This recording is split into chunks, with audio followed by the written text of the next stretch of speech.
Friends, welcome to my channel novel explain. तो इस video में मैं कॉन्टिन्यूस लव मांगा का नेक्स्ट पार्ट एक्सप्लेन करूँगी। जैसे कि हमने लास्ट चैप्टर में देखा था, जो चैंग जिन और यंजी दोनों ही वहाँ अर्थक्वेक में फंस जाते हैं और यंजी को काफ़ी ज़्यादा इंजरीज हो जाती हैं और वो हॉस्पिटल में चला जाता है। और हॉस्पिटल में जाने के बाद वहाँ पर वो ठीक हो जाता है और चैंग जिन और यंजी के बीच में सुलह हो जाती है और वो दोनों साथ में रहने लगते हैं।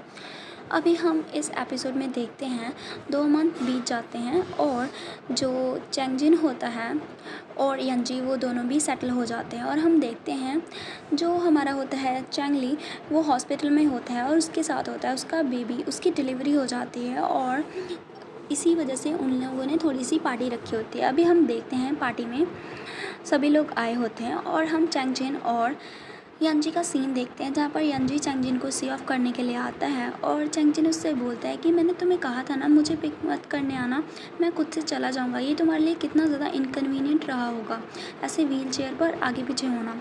तो फिर यंजी बहुत ही प्यार से उससे बोलता है कि मैं बस आपको थोड़ा सा और जल्दी देखना चाहता था और वो वहाँ पर किसिंग का पोज बनाता है।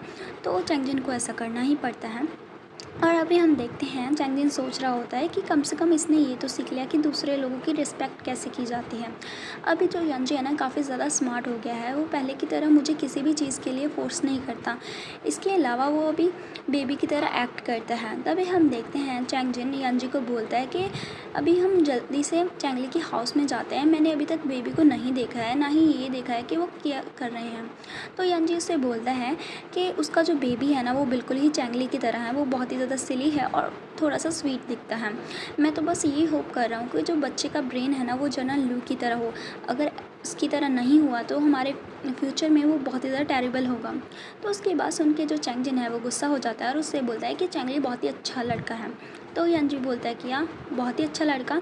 तो फिर चैंगजिन उससे बोलता है कि हाँ वो थोड़ा सा एरोगेंट ज़रूर था, लेकिन वो भी मेरा ही फॉल्ट था क्योंकि मैंने उसे बहुत ही ज़्यादा स्पॉइल कर दिया था, मैंने उसे अच्छे से टीच नहीं किया था। और फिर वो यंजी की सिर पे पैट करता है और उससे बोलता है कि फ्यूचर में तुम उसे टारगेट मत करना। तो यंजी उससे बोलता है कि तुम उसे कम पैम्पर करना, तो फिर मैं उसे टारगेट नहीं करूँगा। तो फिर चैंगजिन उससे बोलता है कि वो मेरा खुद का छोटा ब्रदर है, भला मैं उसे पैम्पर क्यों ना करूँ, और जब तुम छोटे थे तो मैं तुम्हें भी बहुत ही अच्छे से ट्रीट करता था। तो फिर चैंगजिन की बात सुन के यंजी उससे बोलता है कि हाँ मुझे पता था कि आप मुझे भी अच्छे से ट्रीट करते थे, लेकिन अगर अभी आप चैंगली से मिलोगे ना तो तुम आपके साथ मतलब आप उसके साथ बहुत ज़्यादा इन्वॉल्व हो जाओगे और मुझे भूल जाओगे। वैसे भी आप अपने रिलेटिव्स को ज़्यादा तवज्जो देते हो।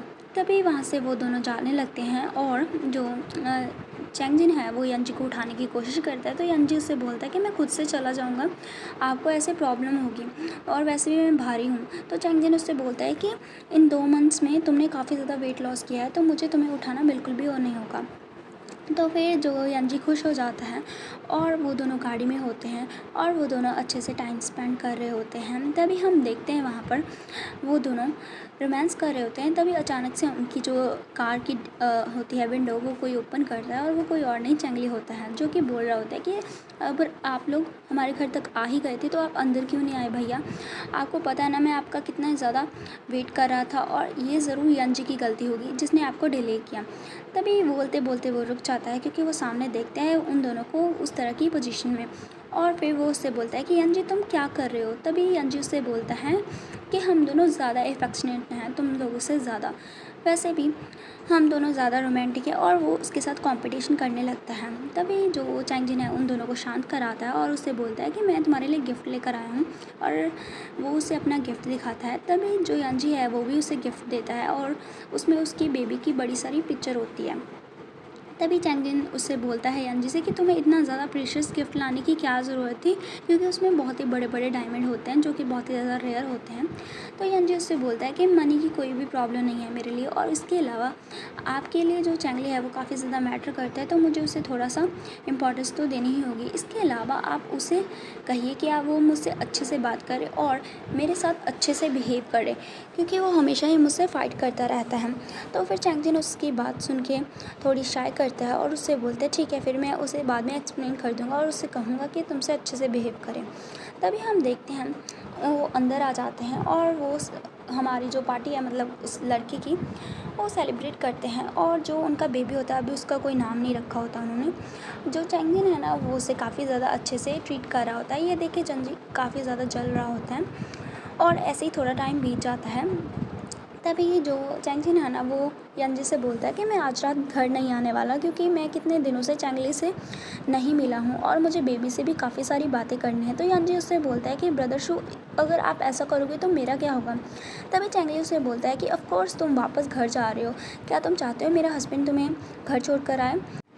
तभी हम देखते हैं जो यंजी है वो बेबी की तरह एक्ट करता है और चैंगजिन का कमीज़ पकड़ता है और उससे बोलता है कि ब्रदर शू, हमने एक दूसरे को काफ़ी लंबे टाइम से नहीं देखा है और मैं चाहता हूँ हम दोनों ऐसे ही टाइम स्पेंड करें। तभी चैंगली ना उसका हाथ छुड़वाता है और उससे बोलता है तो क्या तुम्हें पता है, मैंने और मेरे भाई ने भी एक दूसरे को कई दिनों से नहीं देखा है और एक दिन की तो बात है, और मेरे भाई को भी मेरा बेबी काफ़ी ज़्यादा पसंद है और मेरे बेबी को भी उसकी कंपनी में रहना अच्छा लगता है, तो फिर तुम अभी घर जाओ। तभी यंजी स्माइल करता है और उससे बोलता है तो क्या मैं यहाँ एक रात के लिए रुक सकता हूँ, ये तो ठीक रहेगा ना। तो जो जनरल लू है वो मान जाता है और यंजी उसे थैंक यू बोलता है। चैंगली ऐसा नहीं करना चाहता था, लेकिन वो ऐसा नहीं कर पा रहा था। तभी यंजी उसे बोलता है चैंगजिन से कि ब्रदर शू, सोने से पहले मेरी बॉडी को वाइप आउट कर देना। और फिर वो उससे बोलता है कि आपको पता है ना मुझे कितना ज़्यादा क्लीनलेस रहना अच्छा लगता है, मेरे लिए ऑलरेडी बहुत ही ज़्यादा पेनफुल है कि मैं इतने टाइम से शावर नहीं ले पा रहा हूँ, लेकिन अगर आप मुझे वाइप नहीं करेंगे तो मुझे बिल्कुल भी अच्छा नहीं लगेगा। तो उसके बाद सुन के जो चैंगजिन है वो मान जाता है और बेबी को चैंगली को दे देता है। और फिर हम देखते हैं यंजी वहाँ से जा रहा होता है और वो चैंगली को पीछे मुड़कर चिढ़ा रहा होता है, जिसे देख के चैंगली को बचपन वाला यंजी याद आ जाता है। तो इसी के साथ ये वाला चैप्टर फिनिश हो जाता है। नेक्स्ट चैप्टर की शुरुआत में हम देखते हैं जो चैंगली है वो एडमायरल से बहुत ही ज़्यादा कंप्लेन कर रहा होता है कि मुझे वो यंजी बिल्कुल भी पसंद नहीं है, वो हमेशा ही ऐसा करता है, हमेशा ही मेरे भाई को मुझसे छीन लेता है। इससे तो अच्छा होता मैं अपने भाई के लिए एक सिस्टर इन लॉ ढूंढ लेता, कम से कम वो उस यंजी से तो बढ़िया होती। पता नहीं क्यों पहले मैंने इतना ज़्यादा ऑब्जेक्ट किया मेरे ब्रदर की मैरिज को लेके।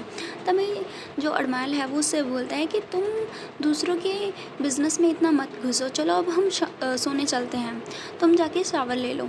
तभी जो चैंगली है वो उससे बोलता है कि तुमने उसे प्रॉमिस क्यों किया कि वो वहाँ पर रुक सकता है। तो एडमायरल उससे बोलता है कि मेरे पास कोई रीज़न नहीं था उसे इनकार करने का, और इसके अलावा तुम यंजी को इतना ज़्यादा रिजेक्ट क्यों करते हो। तभी चैंगली कंप्लेन करते रखता है कि वो हमेशा ही मेरे भाई को मुझसे चुरा लेता है। तभी चैंगली की बात सुन के जो एडमायरल है वो उससे बोलता है कि तुम्हारा जो रिएक्शन है वो काफ़ी ज़्यादा एक्सट्रीम है। और फिर वो बोलता है ऐसा लगता है जैसे तुम चेंगशू को पोजेस करना चाहते हो, इससे लोगों को मिसअंडरस्टैंडिंग हो सकती है। तभी जो चैंगली है उसकी बातें सुनते पूछता है कि तुम क्या कह रहे हो। तो फिर एडमायरल उससे बोलता है कि तुम दोनों ब्रदर्स हो, है ना। तभी जो चैंगली है वो उससे बोलता है कि हस्बैंड क्या तुम जेलस हो। तो फिर एडमायरल साफ साफ मान लेता है कि हाँ मैं जेलस हूँ। तभी चैंगली उससे बोलता है कि हम दोनों ब्रदर्स हैं, ऐसा कैसे हो सकता है, तुम मेरे भाई से जेलस कैसे हो सकते हो। तो फिर एडमायरल उससे बोलता है तो क्या मुझे यंजी से जेलस होना चाहिए। तो चैंगली उससे बोलता है कि तुमने उसे मेंशन क्यों किया। तभी एडमायरल उससे बोलता है कि वैसे भी वो ऑलमोस्ट तुम्हारा हस्बैंड बनने ही वाला था। तो फिर चैंगली सोचता है कि तुम्हें कैसे पता चला, और फिर वो सोचता है ऐसे तो उसकी दूसरी पर्सनैलिटी को पता था। तभी एडमायरल उसे बोलता है कि कभी कभी जो दूसरी पर्सनैलिटी की मेमोरीज है ना वो मुझे शो अप होने स्टार्ट हो जाती हैं। तो चैंगली वहाँ से उसकी बात को समझ लेता है और सीन शिफ्ट होता है उन दोनों पर, यंजी और चैंगजिन पर। और जो यंजी है वो चैंगजिन से बोलता है कि ब्रदर शू, क्या हम आज रात कुछ रोमांटिक कर सकते हैं। तो उसके बाद सुन के जो चैंगजिन है उसके ऊपर टावल फेंक के मारता है और उससे बोलता है कि ऐसा सोचना भी मत, तुम्हारी इंजरीज अभी तक हील नहीं हुई हैं। तो फिर यंजी उससे समझाने की कोशिश करता है, मेरे सभी पार्ट ठीक हैं वो वाले। तो फिर जो चैंगजिन है ना वो उसे की बात नहीं सुनता और उसे वाइप करना स्टार्ट कर देता है। और फिर वो उससे बोलता है जब तुम्हारी इंजरीज ठीक हो जाएगी तो हम काफ़ी अच्छा टाइम स्पेंड करेंगे। तभी वो दोनों थोड़ा रोमांस करते हैं और यंजी अपना लव को कन्फेस करता है, और इस बार जो चैंगजिन है वो भी उसे रिस्पॉन्स में लव यू टू बोलता है। तभी हम देखते हैं नेक्स्ट टाइम मतलब नेक्स्ट सीन में जो उनके घर में गेस्ट आए होते हैं और वो कोई और नहीं बल्कि चैंगली के डैड होते हैं। तभी चैंगली बोलता है कि डैड आप यहाँ पर क्या कर रहे हो। तो फिर उसका डैड उसे बोलता है कि तुम्हारा बेबी कहाँ है, मैंने स्पेशली ट्रिप किया है बेबी को देखने के लिए। तभी वो बेबी को लेते हैं और उसके साथ टाइम स्पेंड करने लगते हैं और वो बोलते हैं कि ये बिल्कुल तुम्हारी तरह है, ये बड़ा होकर काफ़ी ज़्यादा हैंडसम बनेगा और इस देखो इसने मेरा हाथ भी होल्ड कर रखा है। तभी वो काफ़ी ज़्यादा मतलब खुश होता है और फिर उसका डैड उसे बोलता है कि मुझे जल्द ही प्लानट पर वापस जाना होगा क्योंकि वहाँ पर जो मेरे दोस्त हैं वो मेरा वेट कर रहे होते हैं। मैं जाने से पहले हम सभी फैमिली की एक पोर्ट्रेट खिंचवाना चाहता हूँ। तभी जो चैंगली है ना वो बोलता है तो फिर मैं अभी ब्रदर और यंजी को कॉल करता हूँ। यंजी का नाम आते ही जो चैंगली का डैड है उसका जो फेस एक्सप्रेशन है वो थोड़ा अजीब सा हो जाता है। ये देख के चैंगली सोचता है कि लगता है डैड ने अभी तक यंजी और मेरे भाई को साथ में एक्सेप्ट नहीं किया। तभी वो अरमाल की ओर देखता है कि वो क्या करें।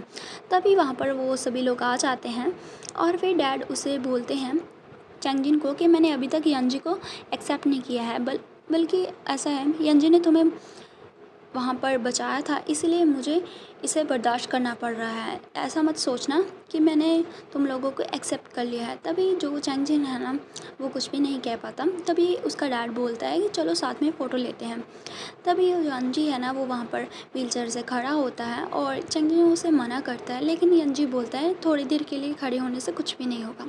और फिर वो सभी लोग वहाँ पर साथ में एक पिक्चर क्लिक करवाते हैं और ये सभी इस पिक्चर में मतलब वो सभी लोग होते हैं और ये होते हैं उनकी फैमिली पोर्ट्रेट।